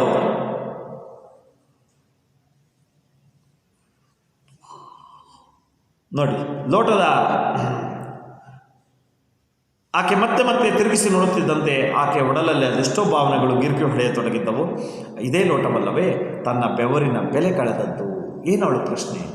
ಇದೇ ಲೋಟ ನನಗಿದ್ದಂಥ ಬೆವರಿನ ಬೆಲೆಯನ್ನು ನಷ್ಟ ಮಾಡಿ 3 ಬೇಸಿಗೆ ಕಾಲ ನಾನು ಉಚಿತವಾಗಿ ಕೆಲಸ ಮಾಡುವಂತೆ ಮಾಡಿಬಿಡ್ತಲ್ಲ, ನನ್ನ ಬೆವರಿಗೆ ಬೆಲೆ ಇಲ್ದಂಗೆ ಮಾಡಿಬಿಡ್ತಲ್ಲ. ಇದೇ ಲೋಟವಲ್ಲವೇ ನನ್ನ ಬೆವರಿನ ಬೆಲೆಯನ್ನು ಕಳೆದದ್ದು. ಮತ್ತು ಕಳ್ಳತನದ ಕಿರೀಟವನ್ನು ತಂದು ಮುರುಗಲು ಗುಡಿಸಲಿನ ಚಾವಣಿಗೆ ಜೋಡಿಸಿದ್ದು. ಎಂಥ ಜೀವನ ಇದು! ಕಳ್ಳರು ಅಂದ್ಬಿಟ್ಟ ಅವನು. ನಮ್ಮ ದಣಿಗಳ ಹೆಂಡತಿಯೂ ಕೂಡ ನಮ್ಮನ್ನು ಕಳ್ಳರು ಅಂದ್ಬಿಟ್ರಲ್ಲ. ಇದೇ ಲೋಟ ಅಲ್ವಾ ನಮ್ಮನ್ನು ಕಳ್ಳರು ಮಾಡಿದ್ದು? ಕಳ್ಳರು ಎಂಬಂಥ ಕಿರೀಟವನ್ನು ತಂದು ನಮ್ಮ ಅರಮನೆ ಥರ ಇರುವಂಥ ಗುಡಿಸ್ಲಿಗೆ ಸಿಕ್ಕಿಸಿದ್ದು. ಕಳ್ಳತನ ಮಾಡಿದರೆ ನಾವು ಗುಡಿಸ್ಲಲ್ಲಿ ಇರ್ತಾ ಇದ್ವಾ? ಆರಾಮಾಗಿ ಚೆನ್ನಾಗಿ ಮನೆಯೇ ಕಟ್ಕೊಂಡಿರ್ತಾ ಇದ್ದು. ನಾವು ಕಳ್ಳತನ ಮಾಡುವ ಜನ ಅಲ್ಲ, ಕೂಲಿ ಮಾಡುವ ಜನ. ನಮ್ಮ ಗುಡಿಸಲಿಗೆ ಕಳ್ಳರು ಎಂಬ ಕಿರೀಟವನ್ನು ತಂದಿಟ್ಟಿದ್ದು ಇದೇ ಕೆಟ್ಟ ಲೋಟವಲ್ಲವೇ? ಈ ಲೋಟದಿಂದಲೇ ನಮ್ಮ ಇಡೀ ಕುಟುಂಬಕ್ಕೆ ಕಳ್ಳರು ಎಂಬ ಅಪವಾದ ಬೀಸಿ ಬಂತಲ್ಲ. ನೋಡಿ, ಹೇಳ್ತಾ ಇದ್ದಾರೆ, ಇದೇ ಲೋಟವಲ್ಲವೇ ಕಳ್ಳರು ಎಂಬ ಕಿರೀಟವನ್ನು, ಕಳ್ಳತನದ ಕಿರೀಟವನ್ನು ತನ್ನ ಮುರುಕಲು ಗುಡಿಸಲಿಗೆ, ಈಗಲೂ ಆಗಲೂ ಬಿದ್ದೋಗೋ ಥರ ಇರುವ ಗುಡಿಸಲಿಗೆ ತಂದು ಚಾವಣಿಗೆ ಸಿಗಿಸಿದ್ದು. ನಮ್ಮ ಗುಡಿಸಲಿನ ಮೇಲ್ಚಾವಣಿಗೆ ಇದೇ ಲೋಟ ಅಲ್ವಾ ನಮ್ಮನ್ನು ಕಳ್ಳರು ಅನ್ನುವಂಥ ಒಂದು ಮುಖವಾಡವನ್ನು ತಂದು ಹಾಕಿದ್ದು. ನೋಡಿ, ಬೆಳ್ಳಿಯದ್ದಾದರೆ ಏನಂತೆ? ಕೋಪ ಬರ್ತಾ ಇದೆ ಅವಳಿಗೆ. ಬೆಳ್ಳಿದಾದ್ರೆ ಏನ್ರಿ? ಇದ್ರ ಗುಣ ಎಂಥದ್ದಪ್ಪ ಅಂದರೆ ಇದರಿಂದ ನಮ್ಮ ಇಡೀ ಕುಟುಂಬಕ್ಕೆ ಮರ್ಯಾದೆ ಹೋಗಿದೆ. ಅದು ಬೆಳ್ಳಿದಾದ್ರೇನು, ಚಿನ್ನದ್ದಾದ್ರೇನು, ಕಬ್ಬಿಣದ್ದಾದ್ರೇನು, ಹಿತ್ತಾಳೆದಾದ್ರೇನು, ಈ ಲೋಟಕ್ಕೆ ನಾನು ಒಂದೇ ಒಂದು ನಯಾ ಪೈಸೆ ಬೆಲೆಯನ್ನು ಕೊಡೋದಿಲ್ಲ. ಯಾಕೆಂದರೆ ಇಡೀ ನನ್ನ ಕುಟುಂಬದ ಅಷ್ಟು ಮರ್ಯಾದೆಯನ್ನು ಈ ಲೋಟ ತೆಗೆದಿದೆ. ನೋಡಿ, ಬೆಳ್ಳಿದಾದ್ರೇನಂತೆ? ಬುದ್ಧಿ ಮಣ್ಣಿಗಿಂತಲೂ ಪರ್ನಾಸು. ನೋಡಿ, ಬೆಳ್ಳಿ ಆದ್ರೇನ್ರಿ? ಬುದ್ಧಿ ಮಣ್ಣಿಗಿಂತಲೂ ಪರ್ನಾಸು, ಅಂದರೆ ಮಣ್ಣಿಗಿಂತಲೂ ಬರ್ಬಾತು ಅಂತ, ಅಂದರೆ ಮಣ್ಣಿಗಿಂತಲೂ ವೇಸ್ಟ್ ಅಂತ. ಬೆಳ್ಳಿದು ಲೋಟ, ಆದರೆ ಈ ಮಣ್ಣಲ್ಲಿರುವಂಥ ಮಡಿಕೆಗಿಂತ ಇದು ವ್ಯರ್ಥ. ಮಡಿಕೆಗಿರೋ ಮರ್ಯಾದೆನೂ ಈ ಲೋಟ ಕೊಡಲ್ಲ ನಾನು. ಯಾಕೆಂದರೆ ಆ ಮಡಿಕೆ ತಣ್ಣೀರು ಕೊಡುತ್ತೆ, ಈ ಲೋಟ ನನಗೆ ಬರೀ ಬದುಕಿಗೆ ಬೆಂಕಿಯನ್ನೇ ಕೊಟ್ಬಿಡ್ತು, ಜೀವನಕ್ಕೆ ಅವಮಾನವನ್ನೇ ಕೊಡ್ತು. ಹಾಗಾಗಿ ಇದು ಬೆಳ್ಳಿದಾದರೂ ಕೂಡ ಇದರ ಮಾನ ಮರ್ಯಾದೆ ಎಂಥದ್ದಪ್ಪ ಅಂದರೆ ಆ 3 ಕಾಸಿನ ಮಣ್ಣಿನ ಮಡಿಕೆಗಿಂತ ಕೀಳು ಅಂತ. ಭೂಮಿಗಿಂತ ಬರ್ನಾಸು ಅಂದರೆ ಮಣ್ಣಿಗಿಂತ ಬರ್ನಾಸು ಅಂದರೆ ಮಣ್ಣಿಗಿಂತ ಕೀಳು ಅಂತ. ಬನ್ನಿ, 3 ಕಾಸಿನದ್ದು ನನ್ನ ಲೆಕ್ಕದಲ್ಲಿ ಇದು 3 ಕಾಸು. ಇದಕ್ಕೆ ಬೆಲೆನೇ ಇಲ್ಲ ನನ್ನ ಲೆಕ್ಕದಲ್ಲಿ. ಬೆಳ್ಳಿ ಲೋಟ ಅಂತ, ಬೆಳ್ಳಿ ಲೋಟ, ಇದಕ್ಕೆ ನಾನು ಬೆಲೆನೇ ಕೊಡೋದಿಲ್ಲ. ಪಟ್ಟದ ಮೇಲಿನ ಕತ್ತಿಗೆ ಚಟ್ಟದಲ್ಲಿರುವವನ ಮೇಲೆ ದಿಟ್ಟಿ ಎಂದಿಗೂ ಸಲ್ಲ. ನೋಡಿ ಅಂತ ಗಾದೆ ಹೇಳ್ತಾ ಇದ್ದಾರೆ. ಪಟ್ಟದ ಮೇಲಿನ ಕತ್ತಿಗೆ ಚಟ್ಟದ ಮೇಲಿರುವವನ ದಿಟ್ಟಿ ಎಂದಿಗೂ ಸಲ್ಲ. ಅಂದರೆ ಪಟ್ಟದ ಮೇಲೆ ಕೂತಿರುವಂಥ ರಾಜನ ಕತ್ತಿಗೆ ಬಡತನದ ಬೇಗೆಯಲ್ಲಿ ಬೆಂದು ಹಸಿವಿನಿಂದ ಸತ್ತು ಬಿದ್ದಿರುವಂಥ ಹೆಣದ ಮೇಲೆ ಯಾವತ್ತೂ ಕರುಣೆ ಬರಲಿಕ್ಕೆ ಸಾಧ್ಯ ಇಲ್ವಂತೆ. ಅಂದ್ರೆ ಅರ್ಥ, ಪಟ್ಟದ ಮೇಲಿರುವಂಥ ಶ್ರೀಮಂತರು ಚಟ್ಟದ ಮೇಲಿರುವ ಬಡವರನ್ನ ಯಾವತ್ತೂ ನೋಡೋದಿಲ್ಲ. ಹಾಗೆ ಈ ಬೆಳ್ಳಿ ಲೋಟ ಶ್ರೀಮಂತರ ಪರವಾಗಿ ಯೋಚನೆ ಮಾಡ್ತೇವೆ ಹೊರತು ಬಡವರ ಸಂಕಷ್ಟವನ್ನು ಅರ್ಥ ಮಾಡ್ಕೊಳ್ಳೇ ಇಲ್ಲ. ಮಾಡ್ಕೊಂಡಿದ್ರೆ ಅವತ್ತೇ ಹೊಳೆಯಲ್ಲಿ ಸಿಕ್ಬಿಟ್ಟಿದ್ರೆ ನಮ್ಗೆ ಈ ಕಷ್ಟವೇ ಇರ್ತಿರ್ಲಿಲ್ಲ ಅಂತ ಬೆಳ್ಳಿ ಲೋಟವನ್ನು ಬೈತಾ ಇದ್ದಾರೆ. ಅರ್ಥ ಆಯ್ತಲ್ಲ? ಹಾಗಾಗಿ 3 ಕಾಸಿನ ಈ ಬೆಳ್ಳಿ ಲೋಟ ಪಟ್ಟದ ಮೇಲಿನ ಕತ್ತಿಗೆ. ಪಟ್ಟದ ಮೇಲೆ ಕತ್ತಿ ಯಾರ ಕೈಲಿರುತ್ತೆ ಅಂದರೆ ಅರಸನ ಕೈಲಿರುತ್ತೆ. ಅರಸನ ಕೈಯಲ್ಲಿರುವ ಕತ್ತಿಗೆ ಚಟ್ಟ ಹತ್ತಿರುವಂಥ ಎಣದ ಮೇಲೆ ಯಾವ ಕನಿಕರ ಇರುತ್ತೆ? ಬಡವರ ಮೇಲೆ ಯಾರ ಪ್ರೀತಿ ಇರುತ್ತೆ? ಆ ಕತ್ತಿಗೆ ಆಸೆ ಏನು? ಸಾಮ್ರಾಜ್ಯವನ್ನು ವಿಸ್ತರಿಸಬೇಕು ಅನ್ನೋದು ಬಿಟ್ಟರೆ ಬಡವರಿಗೆ ಊಟ ಕೊಡಬೇಕು, ಅತ್ಯಂತ ನಿಕೃಷ್ಟ ಸ್ಥಿತಿಯಲ್ಲಿರುವವರ ಬದುಕನ್ನು ಸರಿ ಮಾಡಬೇಕು, ಹಸ್ಕೊಂಡಿರೋರ ಹಸಿವನ್ನು ನೀಗಿಸಬೇಕು ಅನ್ನುವಂಥ ಯಾವ ಭಾವನೆಯೂ ಆ ಕತ್ತಿಗಿರೋದಿಲ್ಲ. ಯಾಕೆಂದರೆ ಅದರ ಆ ಯೋಚನೆ ಆ ಮಟ್ಟಕ್ಕಿರುತ್ತೆ. ಬಡವರ ಬಗ್ಗೆ ನೋಡುವ ಯೋಗ್ಯತೆ, ತಾಳ್ಮೆ ಎರಡೂ ಅದಕ್ಕಿರೋದಿಲ್ಲ. ಅದಕ್ಕೆ ಪಟ್ಟದ ಮೇಲೆ ನೋಡಿ, ಅದು ಕೇಳ್ತಾ ಇದ್ದಾರೆ ನೋಡಿ, ಪಟ್ಟದ ಮೇಲಿನ ಕತ್ತಿಗೆ ಚಟ್ಟದವನ ಮೇಲೆ ದಿಟ್ಟಿ ಎಂದಿಗೂ ಸಲ್ಲ. ಅಂದರೆ ಪಟ್ಟದ ಮೇಲೆ ಕೂತಿರುವಂಥ, ಅಂದರೆ ಸಿಂಹಾಸನದ ಮೇಲೆ ಕೂತಿರುವಂಥ ರಾಜನಿಗೆ ಮತ್ತು ರಾಜನ ಕೈಯಲ್ಲಿರುವ ಕತ್ತಿಗೆ ಅತ್ಯಂತ ನಿಕೃಷ್ಟ ಸ್ಥಿತಿಯಲ್ಲಿ ಬಡತನದಲ್ಲಿ ಬೆಂದು ಸತ್ತಿರುವಂಥ ಎಣದ ಬಗ್ಗೆ ಯಾವ ಕನಿಕರವೂ ಇರುವುದಿಲ್ಲ, ಆ ಎಣದ ಬಗ್ಗೆ ಯಾರ ಮಮಕಾರವೂ ಇರುವುದಿಲ್ಲ. ಅಂದ ಮೇಲೆ ಈ ಬೆಳ್ಳಿ ಲೋಟಕ್ಕೂ ಕೂಡ ನನ್ನ ಬಗ್ಗೆ ಕನಿಕರ ಇಲ್ಲ. 9 ತಿಂಗಳು ಪಡಿ ಇಲ್ದಲೇ ಈ ಚಿನ್ನಮ್ಮ ಕೂತ್ಬಿಟ್ಲಲ್ಲ, ಇವಳಿಗೆ ಕಳ್ಳಿ ಅನ್ನುವಂಥ ಅಪವಾದ ತಂದಿಕ್ಬಿಟ್ನಲ್ಲ, ಇಡೀ ಕುಟುಂಬ ಮರ್ಯಾದೆ ಹೋಗಾಗ ಮಾಡಿದ್ನಲ್ಲ ಎಂಬಂಥ ಕ್ವಚಿತ್ತ ಆದಂತಹ ಒಂದು ನಾಚಿಕೆಯೂ ಕೂಡ ಆ ಬೆಳ್ಳಿ ಲೋಟಕ್ಕೆ ಇರಲಿಕ್ಕೆ ಸಾಧ್ಯ ಇಲ್ಲ. ಯಾಕೆಂದರೆ ಬೆಳ್ಳಿ ಲೋಟ ಉಳ್ಳವರ ವಸ್ತು, ನಾವು ಇಲ್ಲದವರು. ನಮ್ಮ ಬಗ್ಗೆ ಯಾರೂ ಯೋಚನೆ ಮಾಡೋದಿಲ್ಲ ನೋಡಿ. ಹಾಗೆ ಜಾತಿ ಹಾವಿಗೆ ಯಾಕೆ ಎರೆಹುಳುವಿನಂತೆ ಕೆಸರು ಕೆದಕುವ ಕೆಲಸ ನೋಡಿ. ಜಾತಿ ಹಾವಿಗೆ ಯಾಕೆ ಎರೆಹುಳುವಿನಂತೆ ಕೆಸರು ಕೆದಕುವ ಕೆಲಸ? ಜಾತಿ ಹಾವು ಏನು ಮಾಡುತ್ತೆ? ಹುತ್ತದೊಳಗೆ ಆರಾಮಾಗಿರುತ್ತೆ. ಆದರೆ ಕೆಸರಲ್ಲಿರೋದೇ ಅದು ಗೊಬ್ಬರ ಮಾಡುವಂಥ ಎರೆಹುಳುವನ್ನು ನೋಡಿದ್ರೆ ಕಾಲ ಅಡಿಕಾಕೊಂಡು ತುಳಿತೀವಿ, ಹಾವನ್ನು ನೋಡಿದ್ರೆ ಎದುರುಕೊಂಡು ಓಡೋಗ್ತೀವಿ. ಅಂದರೆ ಆ ಜಾತಿ ಹಾವು ಯಾವತ್ತೂ ಕೆಸರು ತಂಟೆಗೆ ಬರಲ್ಲ. ಹಾಗೆ ಇಂತಹ ನಾವು ಕೆಸರಲ್ಲಿರುವಂಥ ಹುಳುಗಳಿದ್ದಂತೆ, ಅರ್ಥ ಆಯ್ತಲ್ಲ? ಅವರು ಹಾವಿದ್ದಂತೆ. ಆದರೆ ಕೆಸರಿನಲ್ಲಿರುವಂಥ ಈ ಹುಳು ಗೊಬ್ಬರವಾಗುತ್ತೆ, ಈ ಎರೆಹುಳು ಗೊಬ್ಬರವಾಗುತ್ತೆ, ಹಾವು ವಿಷವನ್ನು ಕಾರುತ್ತೆ. ಎಷ್ಟು ಸೂಕ್ಷ್ಮವಾಗಿ ಹೇಳ್ತಾ ಇದ್ದಾರೆ ನೋಡಿ. ಹಾಗಾಗಿ ಜಾತಿ ಹಾವಿಗೇಕೆ ಎರೆಹುಳುವಿನಂತೆ ಕೆಸರು ಕೆದಕುವ ಕೆಲಸ? ಜಾತಿ ಹಾವಾದ್ರೆ ಏನು ಮಾಡುತ್ತೆ? ಬಂದವರನ್ನೆಲ್ಲ ಕಚ್ಚುತ್ತೆ, ತಾನು ರಕ್ಷಣೆಗೋಸ್ಕರ ಹುತ್ತದೊಳಗೆ ಸೇರ್ಕೊಳ್ಳುತ್ತೆ. ಅದರಿಂದ ಏನೂ ಉಪಯೋಗ ಇಲ್ಲ. ಆದರೆ ಎರೆಹುಳು ಮಣ್ಣನ್ನು ತಿಂದು ಮಣ್ಣನ್ನು ಫಲವತ್ತ ಮಾಡಿ ಕೆಸರೊಳಗೆ ಹುಟ್ಟಿ ಕೆಸರಲ್ಲೇ ಬೆಳೆದು ಇಡೀ ಆ ಮಣ್ಣಿನ ಪರಿಸರವನ್ನು ಅತ್ಯಂತ ಪೌಷ್ಟಿಕಾಂಶದ ಗೊಬ್ಬರವನ್ನಾಗಿ ಪರಿವರ್ತಿಸುತ್ತೆ. ಸಾವಿರಾರು ಜನಕ್ಕೆ ಆಹಾರ ಕೊಡುವಂಥ ಗೊಬ್ಬರವನ್ನಾಗಿ ಅದು ತಯಾರು ಮಾಡಿಕೊಡುತ್ತೆ. ಅಂದರೆ ಅರ್ಥ, ನಾವು ಕೆಸರೊಳಗುಟ್ಟಿರುವಂಥ ಎರೆಹುಳುವಿನಂತೆ ಅವರು ವಿಷಕಾರುವಂಥ ಹಾವಿದ್ದಂತೆ. ಆ ವಿಷಕಾರುವ ಹಾವಿಗೆ ಯಾಕೆ ಕೆಸರಲ್ಲಿರುವಂಥ ಹುಳುಗಳನ್ನು ಕೆದಕುವ ಕೆಲಸ ನೋಡಿ. ಈ ಬೆಳ್ಳಿ ಲೋಟದಿಂದಾಗಿ ತನ್ನ ಕುಟುಂಬ ಇದುವರೆಗೆ ಉಂಡ ನೋವು, ಅವಮಾನ, ಪಟ್ಟ ಪಾಡು, ಪರಿತಾಪಗಳಿಗೆಲ್ಲ ಚಿನ್ನಮ್ಮನ ಚಿತ್ತದಿಂದ ದಿಗಿಣ ತೆಗೆದು ಮೇಲೆದ್ದು ಬಂದು ಆಕೆ ಆಲೋಚನಾ ಶಕ್ತಿ, ವಿವೇಚನಾ ಶಕ್ತಿಯನ್ನೇ ಕ್ಷಣಕಾಲ ಕಸಿದುಕೊಂಡವು. ಯೋಚನೆ ಮಾಡಿ, ಮನುಷ್ಯನಿಗೊಂದು ಸ್ವಲ್ಪ ಕಷ್ಟ ಬಂತು, ಮನುಷ್ಯನಿಗೊಂದು ಸ್ವಲ್ಪ ಒಂದು ಸಮಸ್ಯೆ ಬಂತು ಅಂದರೆ ಆ ಸಮಸ್ಯೆಯಿಂದ ಆತನ ಮೈಂಡೇ ಓಡ್ದಂಗೆ ಆಗೋಗ್ಬಿಡುತ್ತೆ, ಆತನ ಮೆದುಳಿನ ಕ್ರಿಯಾಶಕ್ತಿಯೇ ನಿಂತು ಹೋಗ್ಬಿಡುತ್ತೆ. ಅಂದರೆ ಆತ ಸಮರ್ಪಕವಾಗಿ ಏನನ್ನೂ ಯೋಚನೆ ಮಾಡಲಿಕ್ಕೆ ಸಾಧ್ಯ ಇಲ್ಲ. ಯಾಕೆಂದರೆ ಆತನಿಗಂಥದ್ದೊಂದು ಶಕ್ತಿಯನ್ನೇ ಕಳ್ಕೊಂಡ್ಬಿಡ್ತಾನೆ. ಅದಕ್ಕೆ ಹೇಳ್ತಾ ಇದ್ದಾರೆ ನೋಡಿ, ಈ ಬೆಳ್ಳಿ ಲೋಟದಿಂದಾಗಿ ತನ್ನ ಕುಟುಂಬ ಈವರೆಗೆ ಉಂಡ ನೋವು, ಈ ಬೆಳ್ಳಿ ಲೋಟದ ಕಾರಣದಿಂದ ಇಡೀ ನನ್ನ ಕುಟುಂಬ ಏನು ನಮ್ಮ ಗುಡ್ಡ ಒದೆ ತಿಂದು ಮರ್ಯಾದೆ ಕಳ್ಕೊಂಡ, ನನ್ನ ಗಂಡ ಏನಿಲ್ಲ ಅಂದರೆ ಕಾಲಿಡ್ಕೊಂಡ್ರು ಮರ್ಯಾದೆ ಕಳ್ಕೊಂಡ, ನನ್ನ ಪಡಿಯನ್ನು ದಾನ ಮಾಡಿದ್ರು ಕೂಡ ತುಂಬ ಮರ್ಯಾದೆ ಕಳ್ಕೊಂಡೆ. ಇಡೀ ನಮ್ಮ ಕುಟುಂಬ ಈ ಬೆಳ್ಳಿ ಲೋಟದಿಂದ ಮರ್ಯಾದೆ ಕಳ್ಕೊಂಡಿದೆ. ನಮಗಿದ್ದಂಥ ಮರ್ಯಾದೆಯನ್ನೆಲ್ಲ ತೆಗೆದು ಬಿಡ್ತೀವಿ ಬೆಳ್ಳಿ ಲೋಟ ಅಂತ ನೋಡಿ. ಹಾಗಾಗಿ ಈ ಬೆಳ್ಳಿ ಲೋಟದಿಂದಾಗಿ ನನ್ನ ಕುಟುಂಬ ಇದುವರೆಗೆ ಉಂಡ ನೋವು, ಎಷ್ಟು ನೋವನ್ನು ಉಂಡಿದ್ದೀವಿ. ಸಾವಿರಾರು ಜನ ನಮ್ಮನ್ನು ಏನೋ ಕದ್ಬಿಟ್ರಂತೆ, ಬೆಳ್ಳಿ ಲೋಟ ಹೊಡೆದ್ಬಿಟ್ರಂತೆ, ಬೆಳ್ಳಿ ಲೋಟದಲ್ಲಿ ನುಂಗ್ಬಿಟ್ರಂತೆ ಅಂದಾಗ ನಮ್ಗೆ ಆಗುವಂಥ ನೋವು ಎಂಥದ್ದು ಅನ್ನೋದು ಯಾರಿಗೆ ಗೊತ್ತು? ಬಡವ ನೀನು ಮಡಗ್ದಂಗಿರು ಅಂತ ಅವ್ರು ಅಂದಿದ್ದೆಲ್ಲ ಅನ್ನಿಸ್ಕೊಂಡಿದ್ದೀವಿ.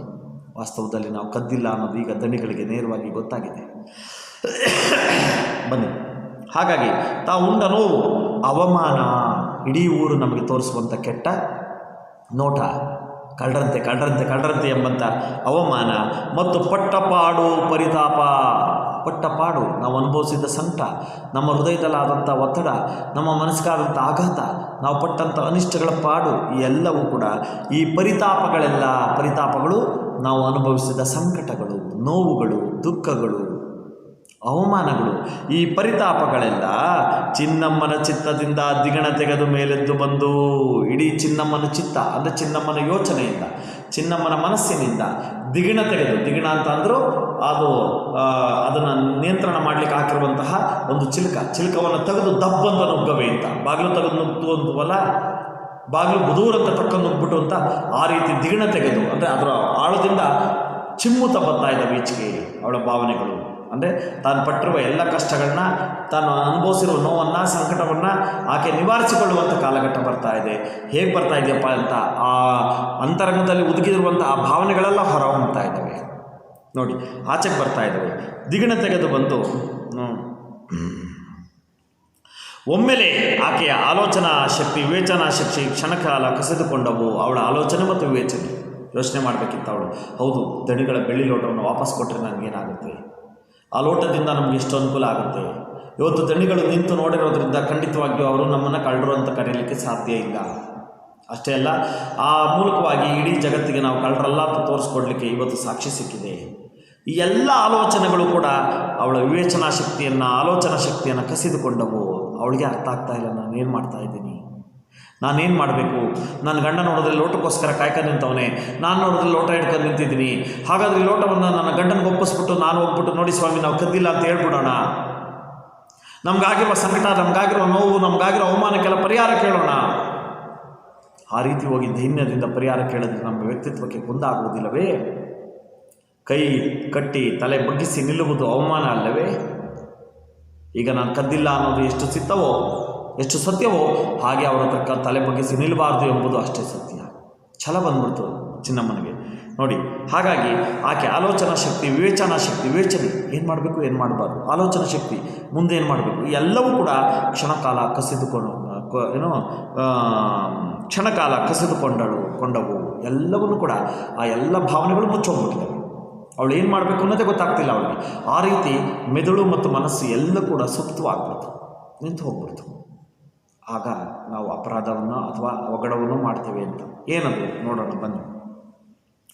ಒಡಲ ಪಿತ್ತ ಒಂದೆರೆ ಕ್ಷಣ ಕೆರಳಿದಂತಾಯಿತು. ಮನಸ್ಸಿನೊಳಗಿರುವಂಥ ಪಿತ್ತ ಅಂದರೆ ಕ್ರೋಧ, ಕೋಪ, ತಾಪ. ನಾವು ಕಳ್ರ, ನಾವು ಕದ್ದಿದ್ದೀವ, ಕದಿಯುವಂಥ ಜನನ ನಾವು 16 ವರ್ಷಗಳಿಂದ ಸೇವೆ ಮಾಡ್ಕೊಂಬಂದ್ರು, ಕಳ್ಳರು ಅಂದ್ಬಿಟ್ರಲ್ಲ ನಮ್ಮನ್ನು ಎಂಬಂಥ ಉತ್ಕಟವಾದ ಕೋಪ ಅವಳನ್ನು ಕಾಡ್ತಾ ಇದೆ ನೋಡಿ. ಹಾಗಾಗಿ ಆಕೆ ಆಲೋಚನಾ ಶಕ್ತಿ ಎಲ್ಲವೂ ಕೂಡ ಶೂನ್ಯವಾದಾಗ ಆಕೆಯ ಒಡಲ ಪಿತ್ತ ಅಂದರೆ ಒಡಲಿರುವಂಥ ಕ್ರೋಧ, ಒಡಲಲ್ಲಿರುವಂಥ ಸಿಟ್ಟು ಆಕೆಯನ್ನು ಒಂದು ಅರಕ್ಷಣ ಕೆರಳಿಸಿದಂತಾಯಿತು. ಸಿಂಹ ಆಗೋಗ್ಬಿಟ್ಟಿದ್ದಾಳೆ, ವ್ಯಾಘ್ರ ಆಗ್ಬಿಟ್ಟಿದ್ದಾಳೆ, ಹುಲಿ ಆಗ್ಬಿಟ್ಟಿದ್ದಾಳೆ. ಎಲೇ ತಿಮ್ಮಪ್ಪಯ್ಯೋ, ನಾವು ಕದ್ದು ಅಂತೀಯ, ನೋಡೋ ನಿನ್ನ ಲೋಟ ಇಲ್ಲೇ ಇದೆ ಎನ್ನುವಂಥ ದಗ ಹತ್ಕೊಂಡು ಉರಿತಾ ಇರುವಂಥ ಕೋಪ ಅವಳ ಅಂತರಂಗವನ್ನು ಸುಡ್ತಾ ಇದೆ. ಯಾಕೆಂದರೆ ಇಲ್ಲ ಸಲ್ಲದ ಅಪವಾದವನ್ನು ಕೇಳಿ ಸುಮ್ಮನಿರುವುದು ಅಷ್ಟು ಸುಲಭವಾದ ಕೆಲಸ ಅಲ್ಲ ಸ್ನೇಹಿತರೆ. ಮಾಡಿರೋ ಅಪರಾಧವನ್ನೇ ಮಾಡಿಲ್ಲ ಅಂತ ಎಳೆದಾಡುವಂಥ ಜನ ಇರುವಾಗ ಇಲ್ಲದ ಅಪರಾಧವನ್ನು ಹೌದು ಅಂತ ಒಪ್ಕೊಳ್ಳೋದು ಎಷ್ಟು ಮಟ್ಟಿಗೆ ಕಷ್ಟ, ನೀವೇ ಯೋಚನೆ ಮಾಡಿ. ಹಾಗಾಗಿ ತಮ್ಮನ್ನು ಕಳ್ಳರು ಅಂತ ಅಂದರು, ಸುಳ್ಳರು ಅಂತ ಅಂದರು, ಮೋಸಗಾರರು ಅಂತ ಅಂದರು, ಲಪ್ಟಾಯಿಸ್ಬಿಟ್ರು ಅಂದರು. ಈ ಎಲ್ಲ ನೋವು ಒಮ್ಮಿಂದೊಮ್ಮೆಲೆ ತನ್ನ ಕಿವಿಗೆ ಆಗಿಂದಾಗೆ ಬೀಳ್ತಾ ಹೃದಯದಲ್ಲಿ ಆಗ್ತಾ ಇದ್ದಂಥ ವಿಕಲ್ಪ ಇತ್ತಲ್ಲ, ಕ್ರೋಧ ಇತ್ತಲ್ಲ, ಆ ಎಲ್ಲದಕ್ಕೂ ಇವತ್ತು ಊಟ ಸಿಕ್ಕಿದೆ.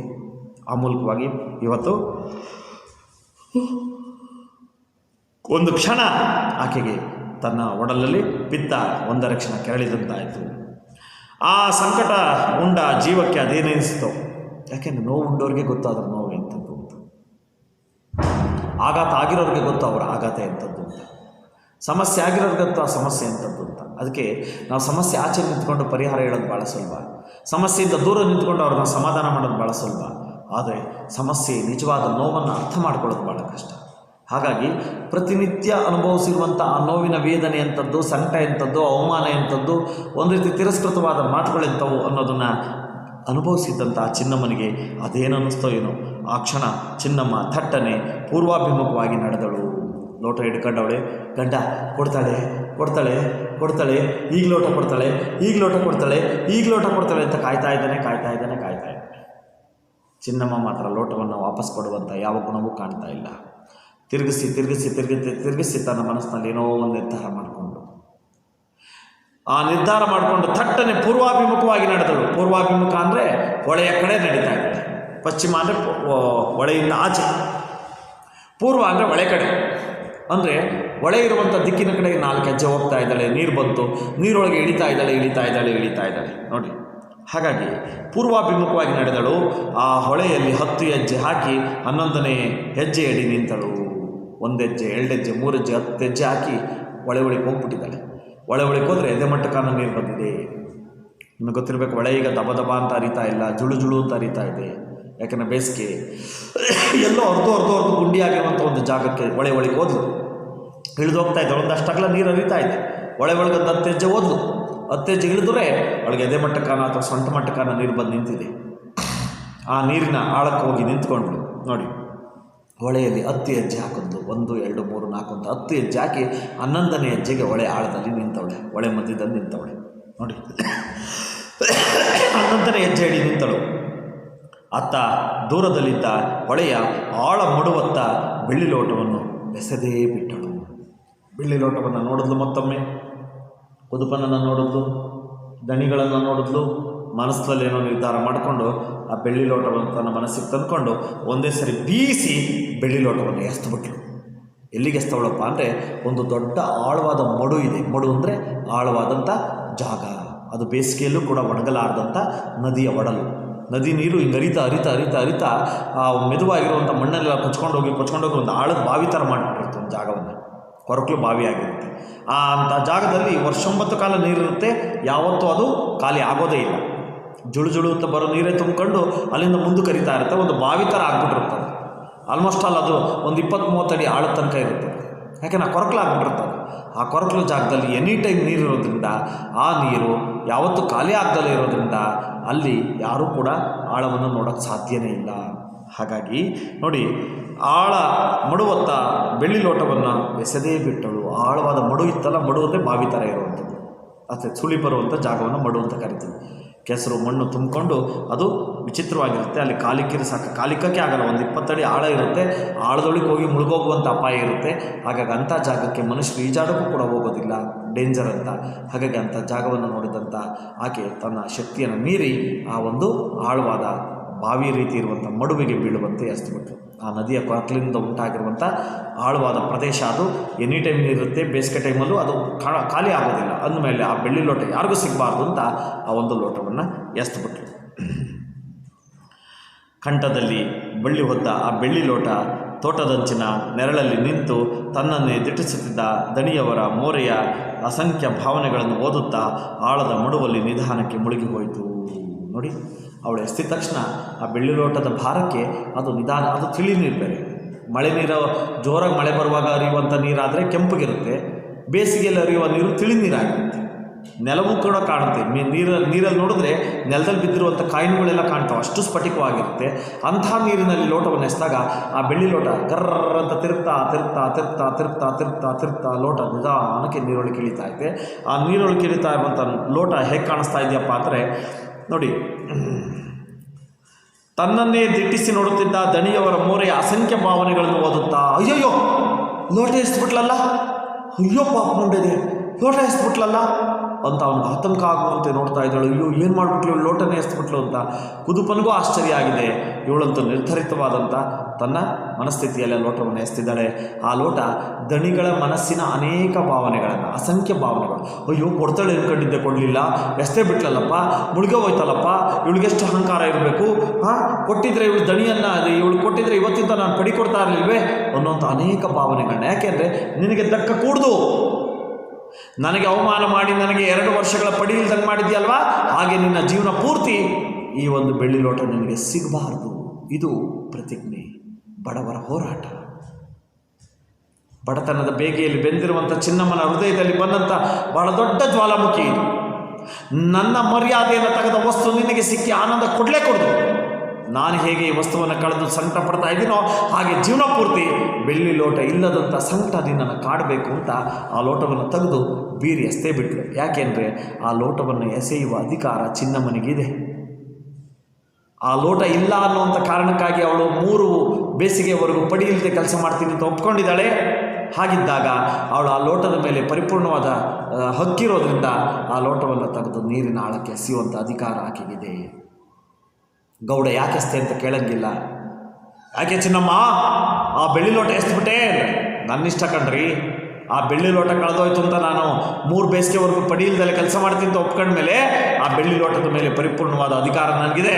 ಅದನ್ನು ಎಸಿತೀನೋ, ಚಚ್ಚುತ್ತೀನೋ, ತುಳಿತೀನೋ, ಕಿತ್ತಾಕ್ತೀನೋ, ಒಡೆದಾಕ್ತೀನೋ, ಮುರಿದಾಕ್ತೀನೋ, ನನ್ನ ಅಧಿಕಾರ, ಎಸ್ತಿದ್ದೀನಿ, ಹೋಗು, ಏನು ಮಾಡ್ತೀಯ ಈಗ ಅನ್ನುವಂಥ ಕ್ರೋಧ ಅವಳಲ್ಲಿ ಕೊತ ಕೊತ ಅಂತ ಕುದೀತಾ ಇದೆ.